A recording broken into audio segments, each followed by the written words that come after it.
Boa noite, meus queridos. Estamos juntos aí de novo, né? Hoje, acho que é a sexta aula, ou a sétima, não recordo. Já foram tantas, né? Mas a gente vai falar sobre sexualidade hoje. E, a pedido do pastor Emerson, falar sobre sexualidade abordando a questão da ideologia de gênero, né? Eu vou citar algumas questões da ideologia de gênero, mas principalmente pontuar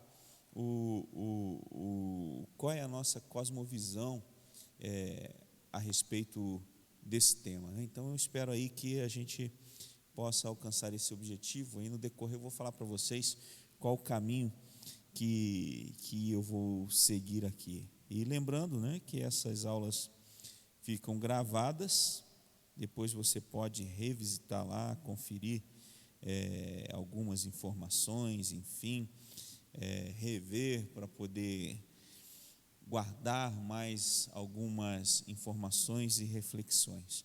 Então eu peço que o Espírito Santo de Deus nos abençoe, né, nessa nossa caminhada aí a respeito desse assunto tão árduo. E é muito importante a gente começar pensando o seguinte, que nós temos aqui aqueles que são desse século, né, do século 21, e temos aqueles que são do século passado, podemos dizer assim, nos quais eu me incluo, tá? Para você ficar em paz. Aí talvez essa colocação que você é do século passado possa ter te perturbado, mas não, né? Eu também sou do século passado. Mas por que eu estou falando isso? Pode parecer estranho num primeiro momento, mas quando se falava de homem e mulher no século passado, havia-se então uma percepção comum, e hoje em dia há uma outra forma de enxergar homem e mulher. E muito disso a partir de tudo que vivemos, do que escutamos, e principalmente da propagação de novas ideologias. E nessa perspectiva é muito importante a gente observar o seguinte, que a nossa cultura acerca dessa questão de sexualidade, e principalmente quando falamos hoje do que nós sabemos contraria aquilo que nós cremos, que é a ideologia de gênero, nós precisamos também reconhecer que como igreja nós temos alguma dificuldade em lidar com isso. Muitas das vezes nós lidamos com essa questão com asco, e o caminho não é esse. É lógico que nós temos a nossa visão, nós cremos que a Bíblia ela é a verdade absoluta, cremos que aqueles que contrariam a vontade de Deus, as normativas divinas, estão em pecado, mas a igreja é um espaço em que deve propagar essa mensagem, deve apontar o caminho que é Jesus Cristo, mas fazer isso com amor, até na perspectiva de receber aqueles que se arrependam dos seus pecados, também de pecados sexuais, que é o tema que nós vamos falar aqui hoje. Então, nós temos que ter assim mais tato para lidar com essa situação, para acolher as pessoas. E na nossa cultura, acerca dessa questão, e a gente observar a facilidade com que a ideologia de gênero, né, e esse novo comportamento na sexualidade tem assim avançado, né, crescido em um país que nós sabemos é de matriz cristã, como o Brasil. E até pouco tempo, pelo menos, o Brasil se orgulhava de ser um país cristão. E, no entanto, as ideias que são contrárias à fé cristã, elas têm se popularizado com muita naturalidade no nosso país. E o que ainda é mais espantoso é o fato de que muitos cristãos, né, muitos do nosso arraial, alguns evangélicos se simpatizam com ideologias, se simpatizam com ideais que são contrários à fé cristã, e muitos adotam um discurso até de combate, um combate ofensivo à tradição cristã, mesmo ele se declarando cristão. E de fato isso é algo assim que espanta muito, né? A popularização dessas ideias é tão espantosa que nós, como cristãos, pensamos como muitos daqueles que se dizem nossos irmãos aderem a essas ideologias, se simpatizam com elas, e de fato é algo que nos causa estranheza. E uma dessas ideologias ou ideias que tem ganhado uma simpatia, sim, de parte de uma ala do cristianismo, é a ideologia de gênero. E é sobre ela que a gente vai falar um pouquinho aqui. E a gente precisa entender o seguinte, que esse é um assunto bastante complexo, é um assunto que traz assim nuances bem diferentes. Então, eu quero deixar claro aqui algumas coisas com vocês. Qual que é o objetivo que eu quero alcançar aqui? É lidar com a ideologia de gênero, ou seja, que é um conjunto de ideias, né? A gente define a ideologia como um conjunto de ideias, pois há muita diferença entre pessoas que lidam com disforia de gênero e pessoas que defendem a ideologia de gênero. E nem sempre esses grupos se encontram. Às vezes você encontra aqueles que sofrem de disforia de gênero, mas não defendem a ideologia de gênero.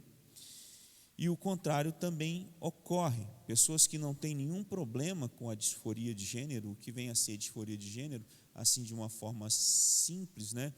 É a pessoa que se enxerga existencialmente em descompasso com o seu corpo, com o seu sexo biológico.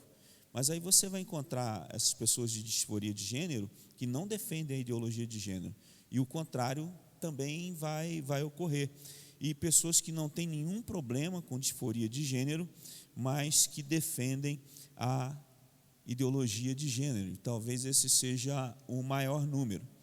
Então, uma sugestão aqui para a gente é que a facilidade e a rapidez com que as ideologias como essa, elas são assimiladas pela nossa sociedade e ganhando, né, algumas vezes até a simpatia e a concordância dos cristãos. A gente vai observar isso. E também eu quero mostrar para vocês, talvez o núcleo, né, mais central da nossa conversa hoje, que a concordância de muitos cristãos a essas ideologias, ela está muito relacionada à educação que nós tivemos, a educação que nós recebemos, a forma curricular com que nós recebemos educação nas escolas. E fica claro, quero deixar claro aqui para vocês, que através do sistema de ensino que nós recebemos nas escolas, isso produz uma facilidade de assimilar essas ideias. Mesmo alguns que são cristãos assimilam essas ideias com facilidade, e isso está muito ligado, de fato, à educação que nós recebemos. Então, a gente vai viver aqui alguns momentos diferentes. Primeiro é a gente definir aí o que é a ideologia de gênero. Vocês precisam entender qual é a defesa básica dessa ideologia. E nós vamos começar com uma definição, depois vamos ver se a gente consegue avaliar e mostrar como é que nós devemos olhar para ela, né? Considerando basicamente duas coisas: problemas de natureza teórica, ela vai apresentar muitas inconsistências, e também prática. E eu também quero apresentar para vocês, por meio de uma reflexão interna dentro dessa própria ideologia, como ela apresenta muitos problemas práticos. E aí, em seguida, nós vamos observar alguns fundamentos, pressupostos dessa ideologia, mostrar como eles são controversos à revelação de Deus, e a partir disso também desvendar um pouco dessa cosmovisão que está por trás da ideologia de gênero, né? E uma cosmovisão que se choca completamente com a cosmovisão cristã. E, na minha opinião, ela apresenta uma inconsistência grande no fato de alguns cristãos defenderem essa ideologia, ou seja, pessoas que se declaram cristãs, que se dizem cristãs e defendem a ideologia de gênero. Então, a gente vai perceber aqui que, é claro, há uma total incompatibilidade nesses aspectos. E aí eu vou também mostrar para vocês a importância de uma educação, né, para combater essa assimilação da ideologia de gênero por parte das pessoas. Então, um ponto de partida aqui para nós entendermos o que é a ideologia de gênero é considerar as duas palavras principais que formam essa expressão. A expressão, ela é formada por duas palavras. E quais são essas duas palavras principais que formam essa expressão? A primeira delas é a palavra ideologia. E é preciso ter claro que estamos lidando com uma ideologia. E o que é ideologia? É um conjunto de ideias instrumental, ou seja, que serve como um instrumento de mudança cultural. E as ideologias, elas geralmente servem a projetos políticos. E as ideologias, elas são comumente baseadas em axiomas. O que são axiomas? Crenças que não se baseiam em afirmações científicas. São crenças que não podem ser cientificamente provadas, cientificamente comprovadas, mas que são assumidas de que forma? São assumidas como um objetivo de fé, E aí a relação entre ciência e ideologia, ela acaba sendo inversa. A ideologia de gênero, frequentemente, é erroneamente considerada com um embasamento científico, mas, na verdade, a ciência frequentemente serve os projetos ideológicos. A gente percebe isso em muitas colocações que são feitas, principalmente na mídia, né? Só que a gente precisa entender o seguinte, não há afirmação científica sobre alguns apontamentos, ou muitos dos apontamentos da ideologia de gênero, tanto que hoje você tem uma gama de países que estão parando de investir em estudos na área de ideologia de gênero.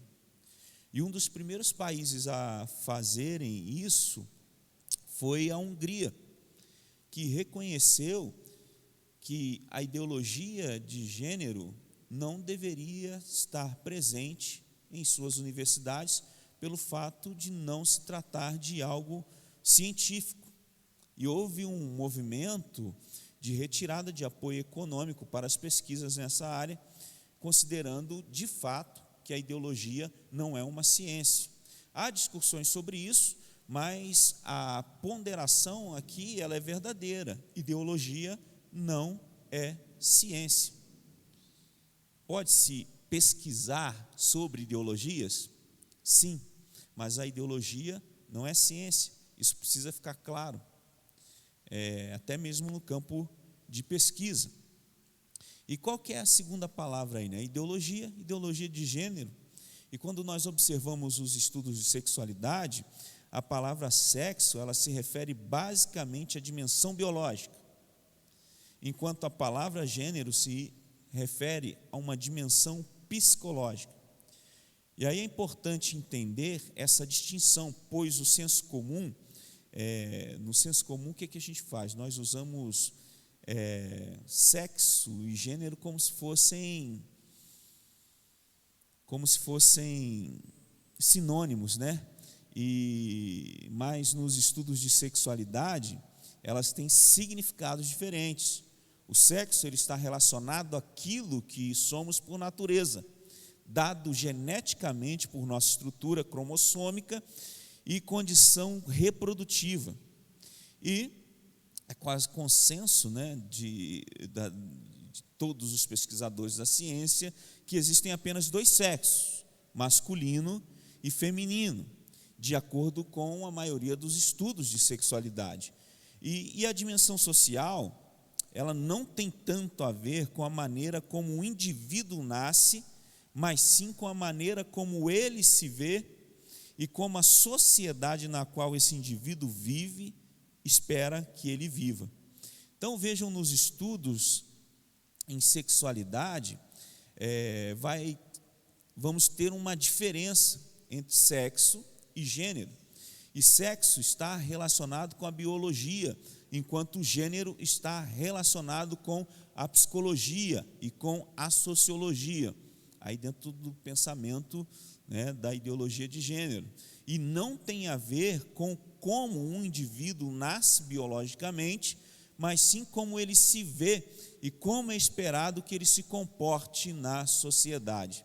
E aí nós cristãos, nós precisamos nos posicionar em respeito a essa distinção. E aí eu creio que é possível perceber alguma distinção entre essas duas coisas numa perspectiva cristã. Há um sentido no qual as coisas são assimiladas por alguém na medida que ele vive, isso é óbvio. E também vou mostrar para vocês aqui de forma breve como combater essa distinção radical.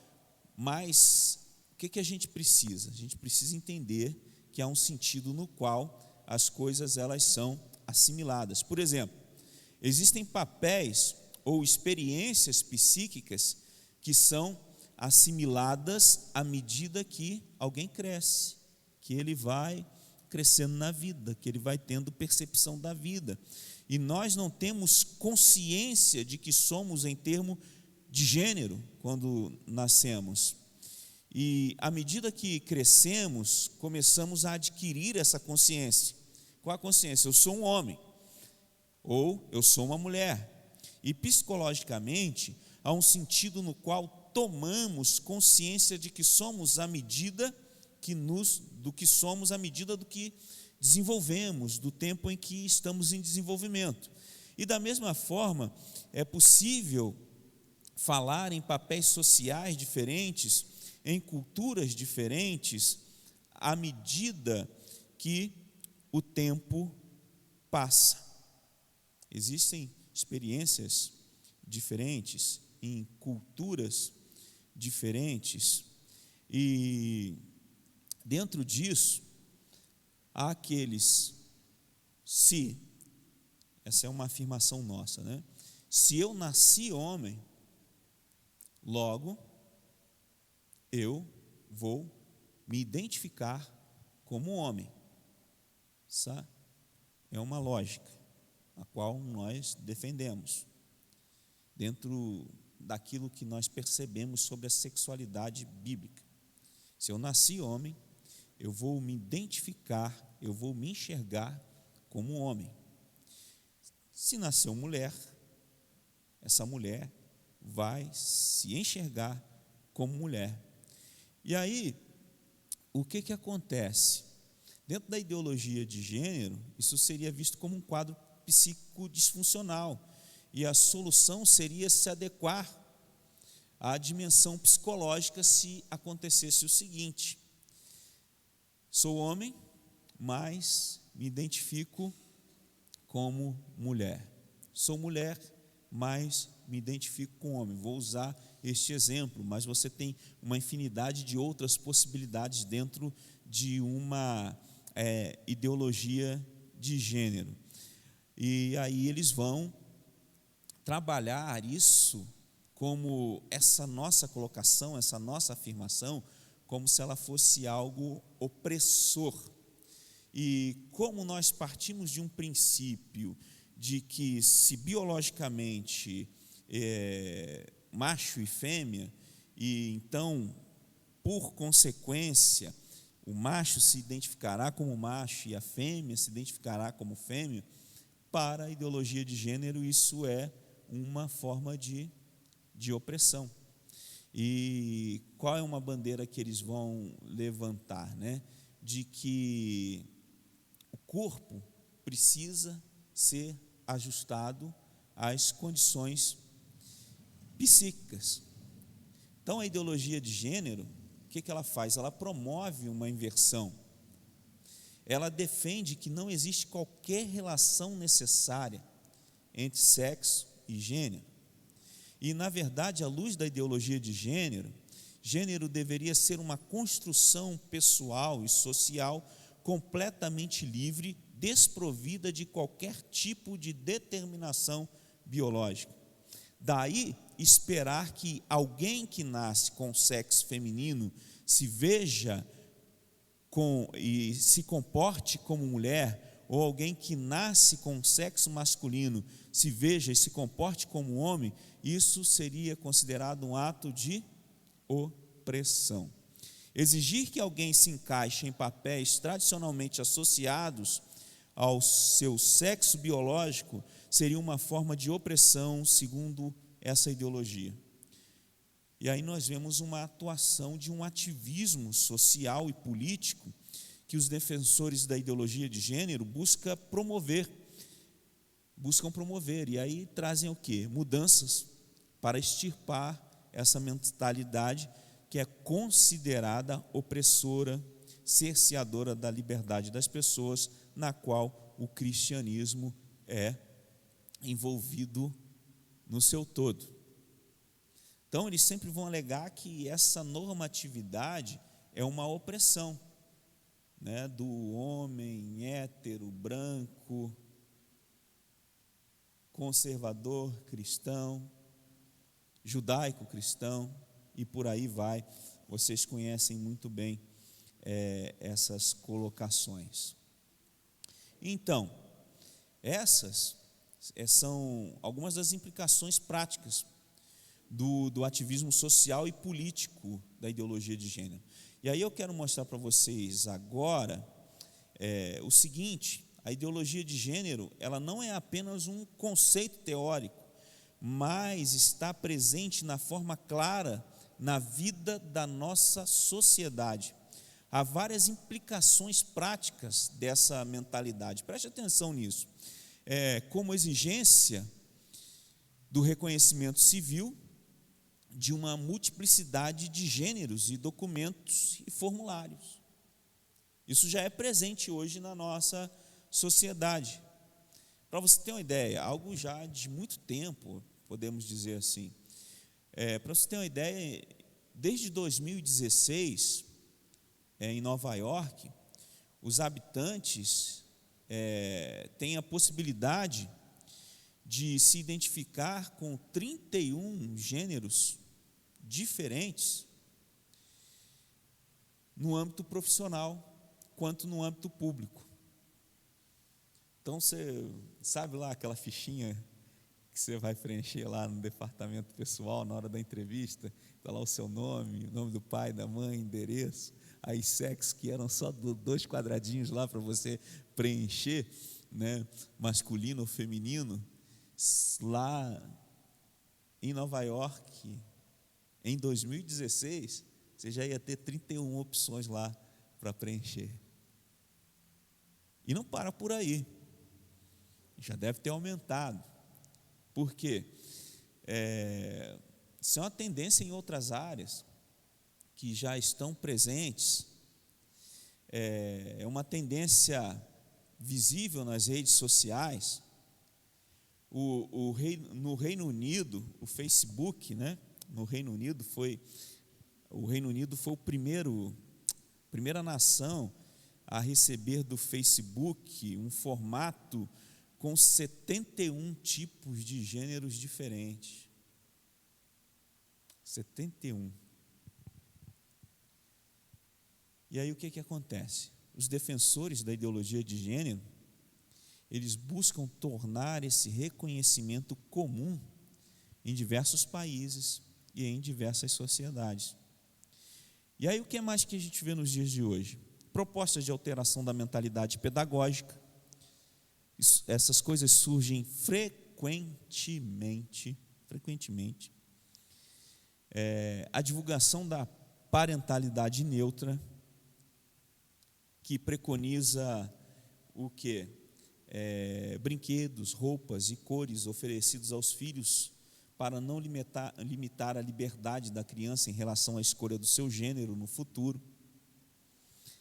Algumas escolas já de forma velada não celebram mais o Dia dos Pais, o Dia das Mães, ou celebram de uma forma diferente do usual, do tradicional. E os principais alvos na construção, na afirmação dessa ideologia são crianças. Você deve se lembrar do caso de crianças como Sasha, né?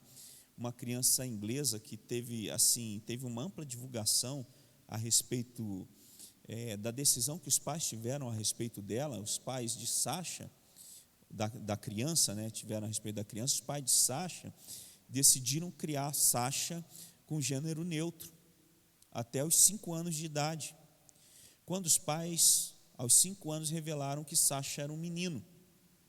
E apesar de ter escolhido uma fantasia de fada para sua festa de aniversário de 5 anos.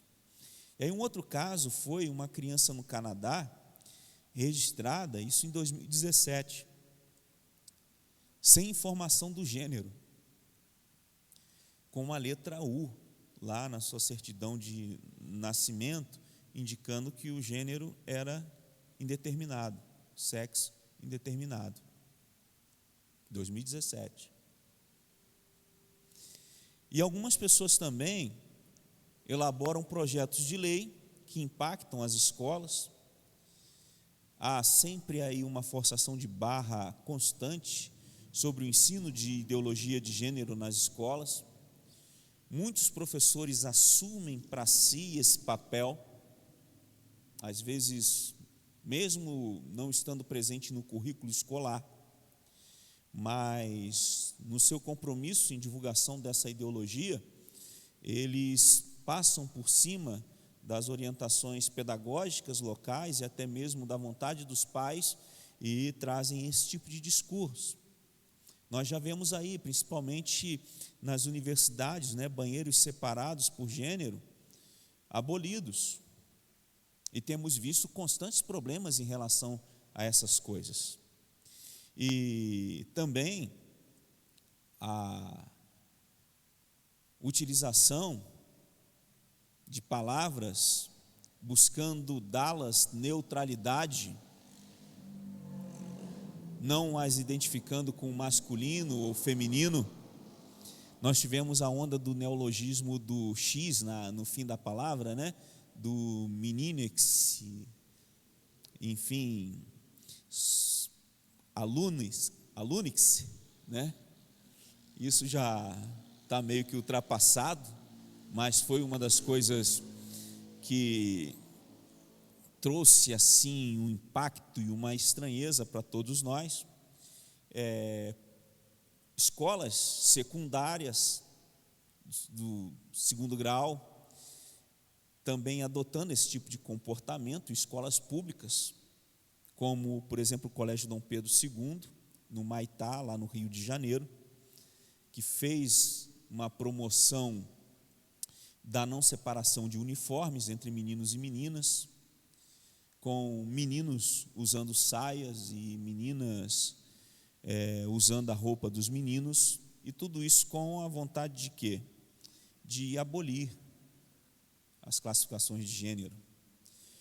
Então, é possível constatar que a ideologia de gênero ela não se limita ao âmbito teórico. Hoje é bem prático. E nós vemos aí muitos pais submetendo seus filhos a ambientes nos quais há essas manifestações. Vimos aí recentemente as paradas, realizadas, paradas as quais defendem a ideologia de gênero, a exposição de crianças a comportamentos sensuais, eróticos, de participantes do movimento. Então, ela não está mais só no ambiente teórico, mas está se manifestando cada vez mais na prática e impactando diversas esferas da sociedade, incluindo a educação e o reconhecimento civil de gêneros.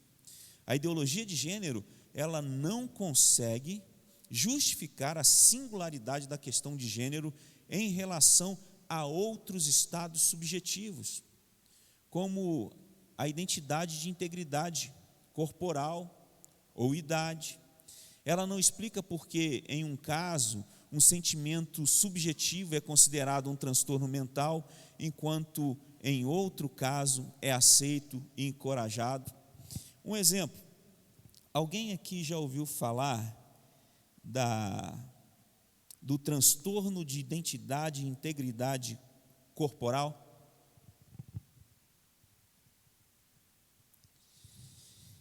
Esse transtorno são sentidos por pessoas, são vividos por pessoas que têm o desejo de amputarem alguma parte do próprio corpo. Esse transtorno tem CID e tudo, né? Vou repetir: transtorno de identidade e integridade corporal, é o TIIC. Você pensa, a pessoa tem o desejo de não ter uma determinada parte do corpo, ela passa a ter uma sensação insaciável de incompletude, e para se sentirem completos, elas devem remover ou amputar uma parte do corpo. E saiba que, por exemplo, se você procurar um psiquiatra ou um psicólogo, você totalmente saudável, com o seu corpo saudável, com os seus membros em pleno funcionamento, e você chegar a ele e dizer: olha, eu estou me sentindo desconfortável com a forma que eu sou, eu não sou desse jeito no qual eu me enxergo no espelho, eu quero mudar, eu quero amputar a minha perna esquerda. Qual será a postura desse profissional, desse médico, mediante a isso? Um tratamento para demover a pessoa daquela situação, daquela doença. O princípio presente aí não é o mesmo na ideologia de gênero? A questão do sentido, do se sentir. E geralmente voltado a uma insatisfação com a forma que o corpo dele se apresenta, querendo buscar uma outra formatação do seu corpo. E aí, por que um não pode, vai ser classificado como doença, e o outro pode, se o princípio é o mesmo, de se sentir desconfortável, de não se entender daquela forma, de não ter a compatibilidade psíquica em concordância com o físico.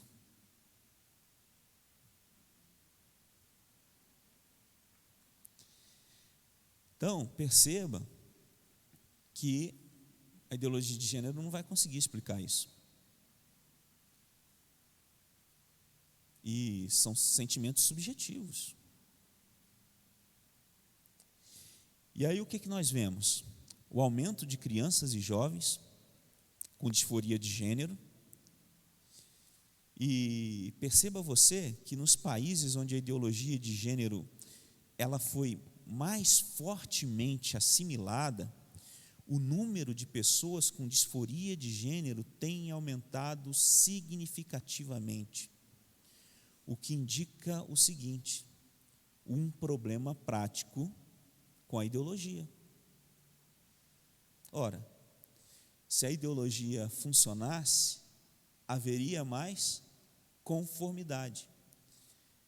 E acontece justamente o contrário, desconformidade. E o que a gente vê a partir da ideologia de gênero? A amplificação da desigualdade entre homens e mulheres, embora ela vá pregar o quê? Que quer diminuir as diferenças. Vocês percebem que, por exemplo, o movimento feminista, ele abraça, ele ampara, ele defende a ideologia de gênero.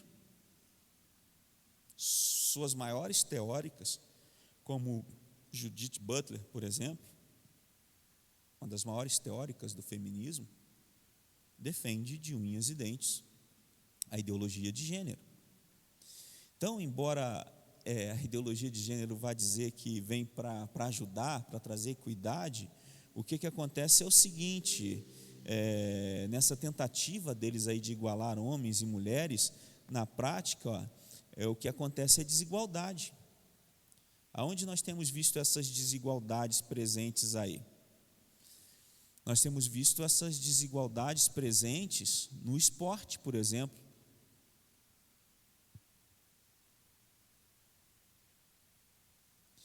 E aí, aqui antes de seguir nesse aspecto, eu me lembrei aqui de uma coisa interessante, né, sobre esse problema que a ideologia de gênero ela apresenta, da sua impossibilidade de justificar a singularidade, né, da questão de gênero em relação aos outros estados subjetivos, como desse transtorno que eu apresentei para vocês, a TIC,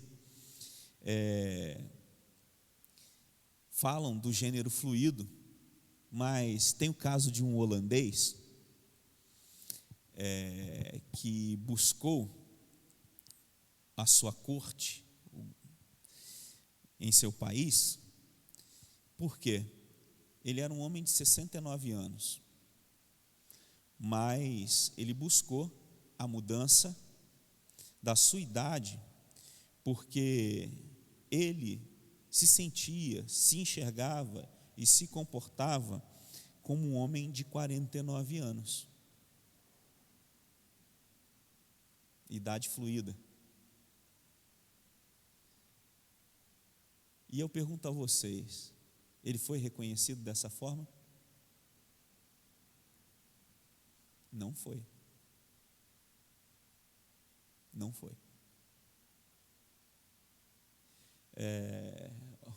Certo dia eu vi alguém se identificando, né, que eu sou um transssocial, né? O que é um transssocial? Rapaz, eu sou um rico, um milionário preso no corpo de um pobre, porque eu gosto de coisas boas, eu gosto de carros caros, eu gosto de viagens longas, eu gosto de estar em hotéis os melhores, e eu não consigo. É algo que é engraçado, mas é subjetivo.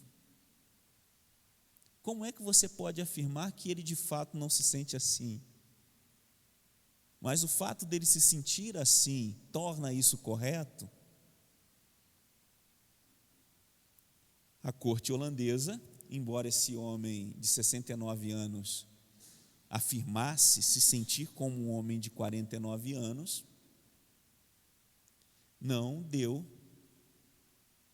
atenção ou ganho de causa para ele, e apontando o fato subjetivo da questão. E aí, quando a gente vai para esse campo aqui, então, de esportes, essas coisas, nós temos visto o que tem acontecido aí, né? a ampla vantagem que os homens transgêneros têm nas competições femininas. Por quê? Por causa da estrutura biológica, que influenciou toda a formação física, fisiológica.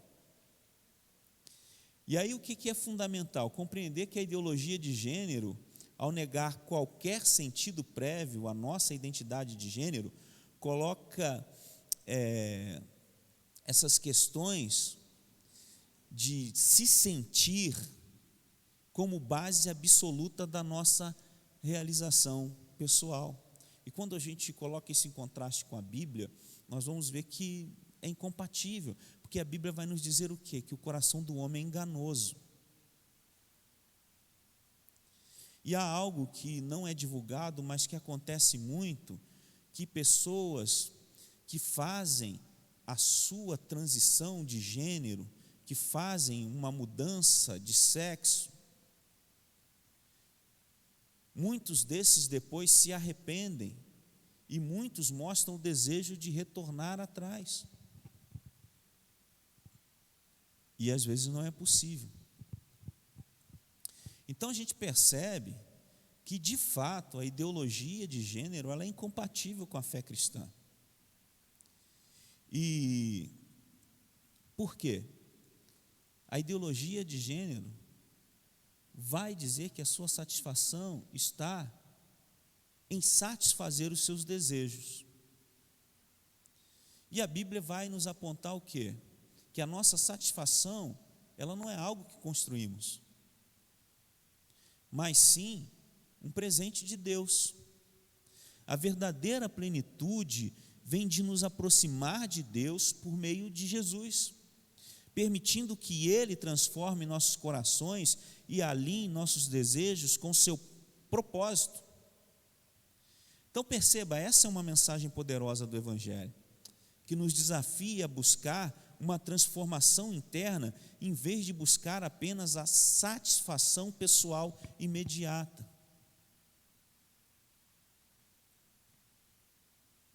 E uma outra questão crucial é o alarmante aumento de crianças com disforia de gênero, como eu já disse, para vocês. Também aí a desigualdade em competições esportivas e a divulgação constante desses princípios. E aí o que a gente precisa fazer quando o assunto é educação? Precisamos confrontar a ideologia de gênero com uma cosmovisão cristã. Precisamos entender que a ideologia de gênero leva a um relativismo moral, é imbuída de um relativismo moral, onde os desejos individuais são vistos como bons em si mesmos e qualquer objeção a esses desejos é considerada maldosa ou preconceituosa. E essa visão pode levar a extremos, como vimos no exemplo de pessoa que defende a prática de relações com animais. A ideologia de gênero, ela vai abrir espaço para isso, e nós sabemos que é algo que a Bíblia condena. Existe uma teórica feminista do sul do Brasil que defende a relação sexual de mulheres com animais como uma forma de resistência feminina ao patriarcado. Está vendo o tamanho da degradação humana?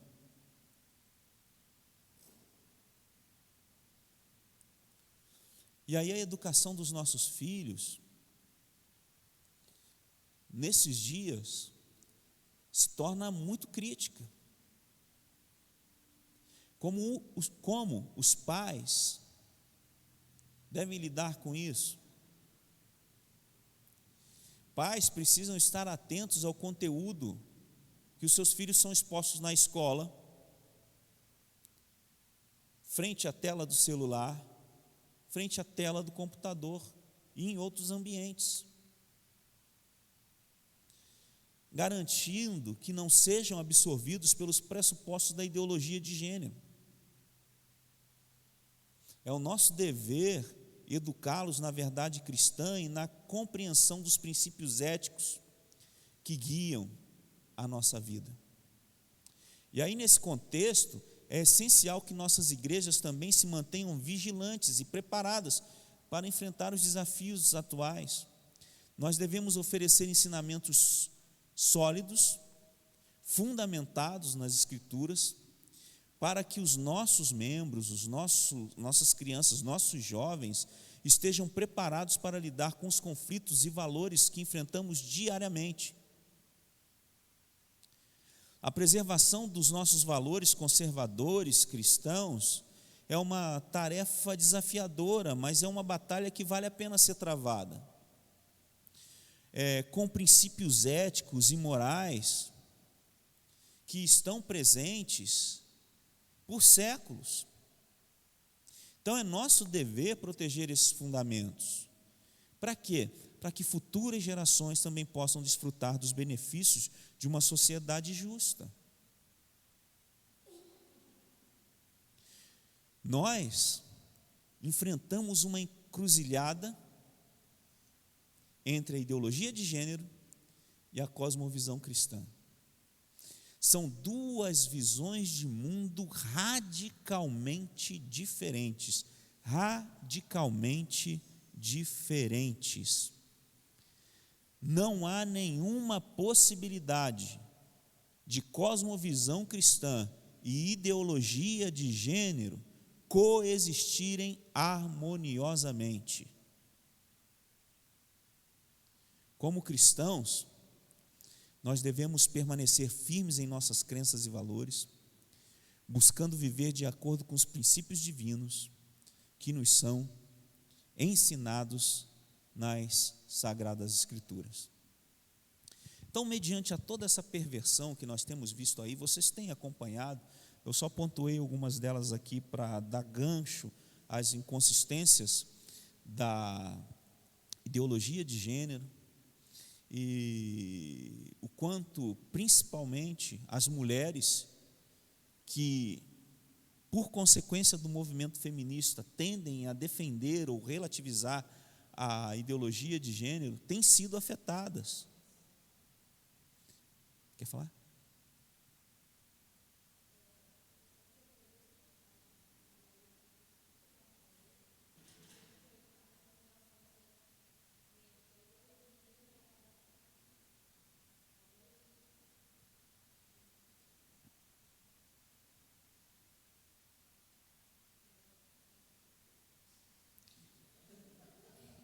Já vai, né?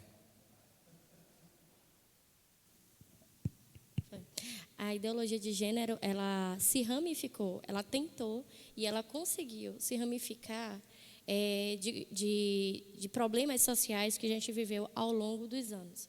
Entre eles, como toda a batalha que se teve com relação às leis antimanicomiais. Hoje, quando você vai numa palestra sobre essa lei da antimanicomial, não tem como não falar sobre isso.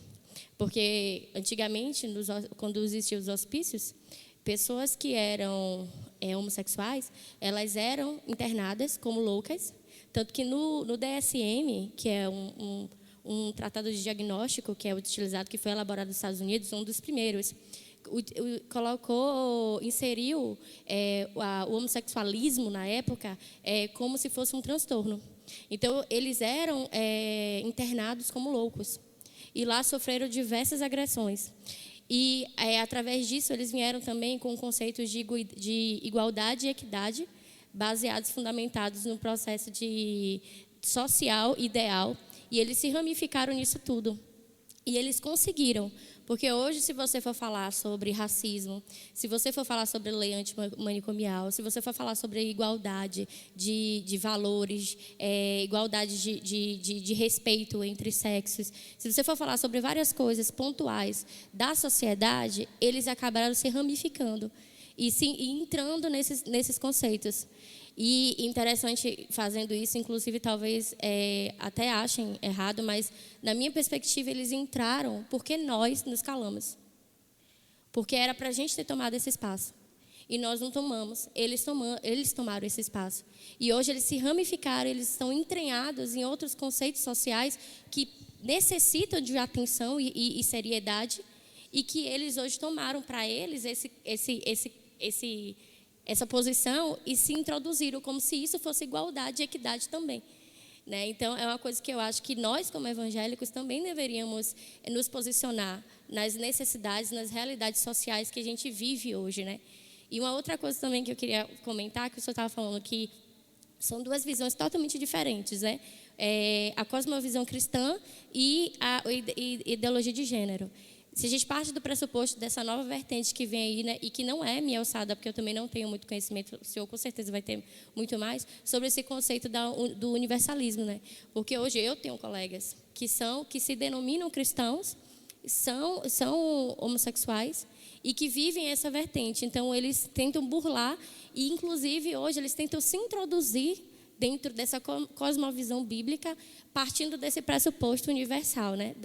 E eu acho que a gente precisa se colocar, porque vai ser mais uma coisa que eles vão querer se aderir e tomar posse para eles. Não sei se eu fui clara na minha... Sim, o que você descreve é uma engenharia social que foi feita, né?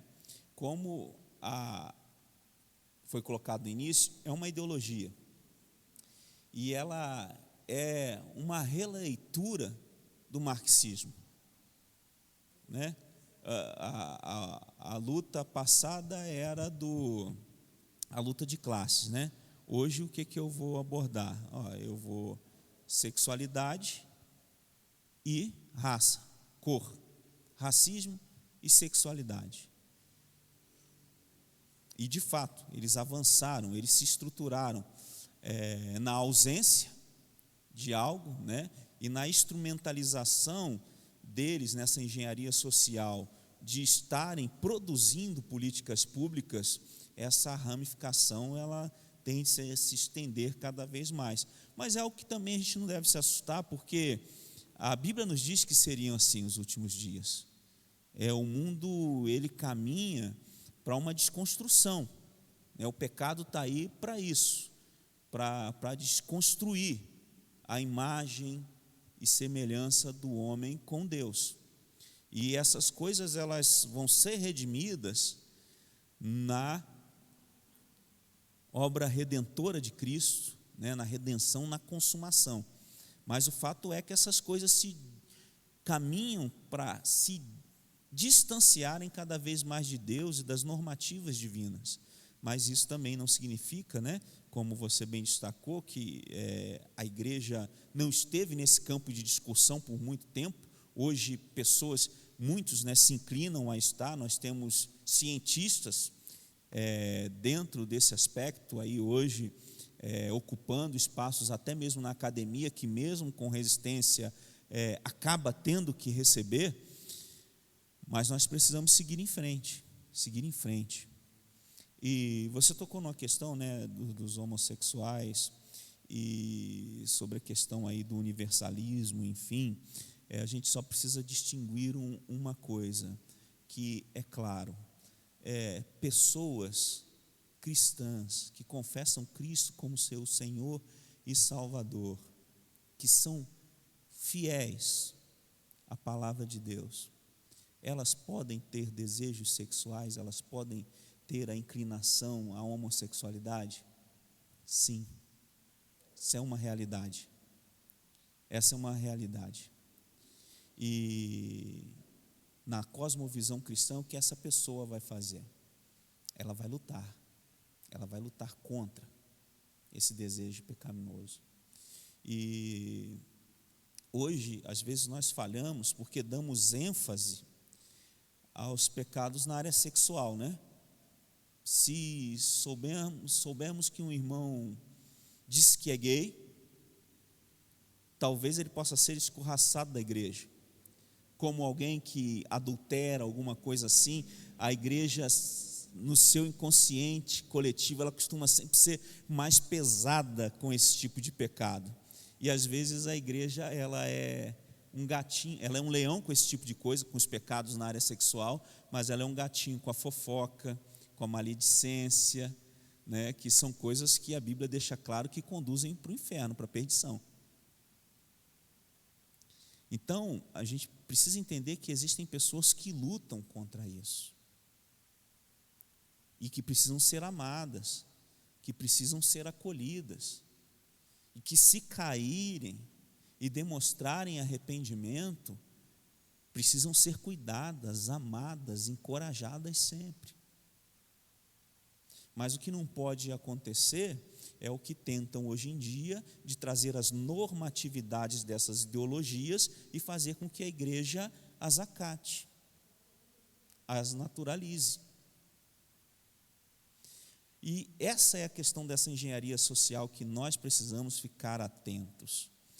Como é que os defensores dessas ideologias e aqueles que querem implementá-las, eles avançam? Justamente nas áreas de educação. Por onde é que o liberalismo entrou na igreja? Através das casas teológicas, através dos seminários, que eram para defender a fé, né, o nosso dogma, e acabaram sendo engendrados por movimentos marxianos, marxistas, como queiram fazer a releitura, como a gente tem falado aqui, né, do trabalho na cultura, de uma mudança da cultura. Mas então, gente, caminhando aí para encerrar, o que a gente precisa estar atento? A ideologia de gênero, ela tende a negar a existência de um propósito divino na criação humana. E ela muitas vezes defende a visão de que o corpo biológico não tem relação direta com a identidade de gênero, o que contraria o ensinamento bíblico de que Deus criou de forma deliberada e com propósito. O que a Bíblia diz? A Bíblia diz que Deus é o Criador de todas as coisas e que Ele criou o ser humano à sua imagem e semelhança. Gênesis 1, 26 a 27. E isso confere à humanidade uma dignidade e um propósito especial. Porque nós fomos criados para glorificar a Deus e desfrutar de um relacionamento com Ele. Essa aí é a resposta da primeira pergunta de todos os catecismos reformados. Outra coisa,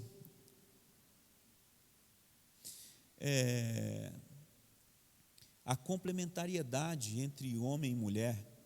A ideologia de gênero, ela vai enfatizar uma visão mais individualista, fluida das identidades de gênero, questionando a complementariedade natural entre homens e mulheres. E isso faz o quê? Leva a uma visão mais relativista sobre casamento, sobre família, sobre decoro, sobre a vida sexual, ignorando totalmente os princípios bíblicos. O que a Bíblia vai falar para a gente a respeito disso? Deus criou homem e mulher com características distintas, porém complementares. A união entre homem e mulher no casamento é vista como um projeto de Deus. Tanto que o primeiro casamento, quem foi o oficiante? Foi o próprio Deus. Isso é belíssimo, né? É uma coisa maravilhosa. Como fica a questão da natureza pecaminosa? Na ideologia de gênero, os sentimentos pessoais, eles são colocados como absolutos, ignorando a pecaminosidade humana. Enfatizam a satisfação dos desejos individuais sem critérios morais e objetivos. E aí isso incentiva escolhas que vão contra os princípios bíblicos. E o que a Bíblia diz? A Bíblia reconhece que a humanidade está afetada pelo pecado e suas consequências, resultando em desejos e ações pecaminosas. A Bíblia nos exorta a não nos conformarmos com os padrões deste mundo. Papel da família e da sociedade. A ideologia de gênero, muitas das vezes, enfatiza a autonomia individual em detrimento da importância da família. Isso pode levar à minimização do papel dos pais na educação dos filhos e na transmissão de valores, o que tem mostrado trazer consequências negativas para toda a sociedade. E aí, numa cosmovisão cristã, a Bíblia ensina a importância da família como o quê? Base da sociedade. Gente, o Estado existe por causa da família, não a família existe por causa do Estado.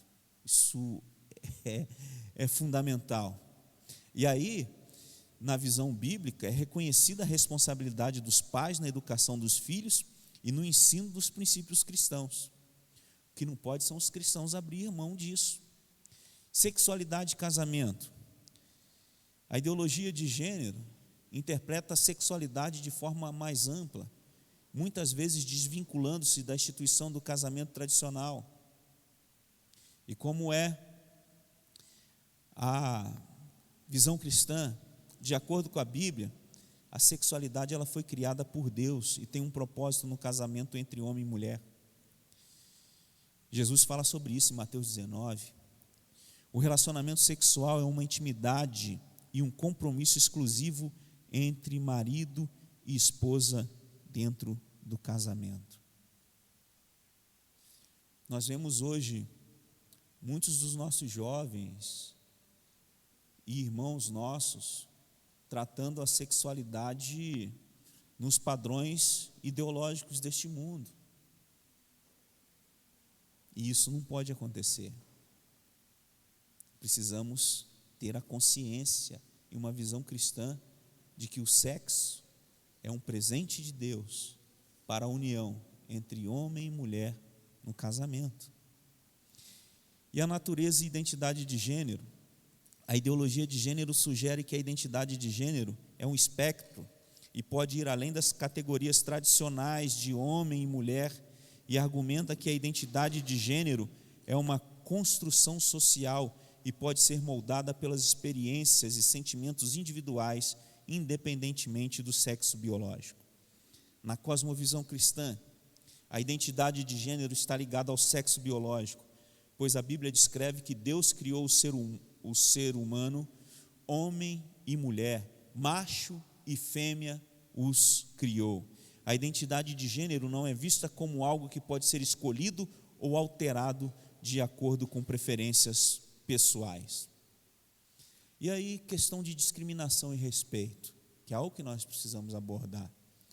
A ideologia de gênero, embora seja um movimento que diz lutar contra a discriminação de pessoas com identidades de gênero diversa, em alguns casos ela promove uma visão de intolerância com aqueles que sustentam crenças tradicionais sobre sexualidade e gênero, rotulando como preconceituosos e retrógrados, alguns até sugerindo a extinção e, de fato, a perseguição a cristãos.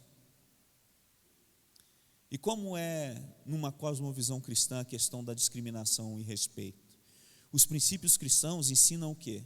Amor ao próximo, a não discriminação e o respeito a todas as pessoas, independente de suas escolhas ou crenças. Mateus 22, 39 vai embasar isso para a gente. A mensagem cristã é de perdão e de acolhimento, mas lembre-se sempre, também de arrependimento, convidando todos a se achegarem por meio de Deus, a se achegarem a Deus por meio de Jesus Cristo. E caminhando aí para encerrar,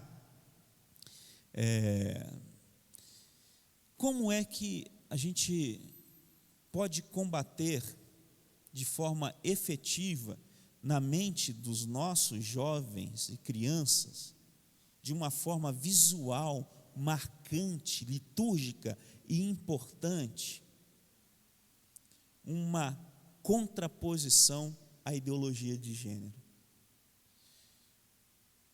Qual é uma das ferramentas da ideologia de gênero? A insatisfação com o corpo. Quando nós estamos inseridos na igreja, nós estamos inseridos no corpo.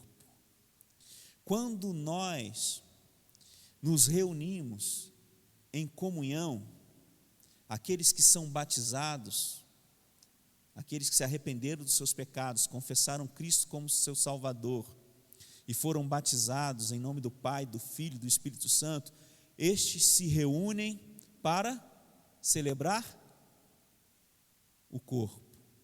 A saber, nos juntamos para a ceia do Senhor. E o que nós temos no serviço da ceia? Nós temos o pão, que simboliza o corpo que foi dado por nós como sacrifício. O que Jesus diz? Tomai e comei, este é meu corpo. Façam isso em memória de mim. Jesus valoriza o corpo.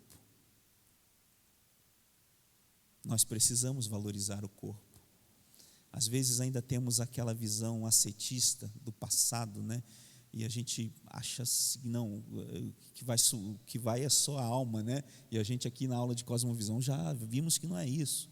Esse corpo vai ser transformado, será glorificado. Então, o corpo é importante. Jesus tem satisfação no corpo. E nós precisamos ter satisfação no corpo de Cristo. E com a satisfação no corpo de Cristo, satisfação com o nosso corpo, que foi criado para a glória dele. Por isso que é muito importante o envolvimento das nossas crianças e dos nossos jovens em total comunhão e integração com a igreja. E a participação deles na ceia do Senhor, aonde fica claro ali, a satisfação no corpo, a redenção no corpo, a perdão, a vida no corpo. E, portanto, nos alegremos com o corpo que o Senhor nos deu e vivamos para a sua glória. Amém? Que Deus nos abençoe. Alguém tem alguma pergunta? Ninguém quer o microfone para fazer pergunta, mas todo mundo quer o garfo para poder jantar. Deus abençoe vocês, nós estamos encerrando aqui. Quem está aqui vai participar de um delicioso jantar, preparado pela nossa mãe Isabel, que Deus continue abençoando. Hoje ela teve lá o auxílio da Ione, sempre o auxílio do Márcio, o esposo.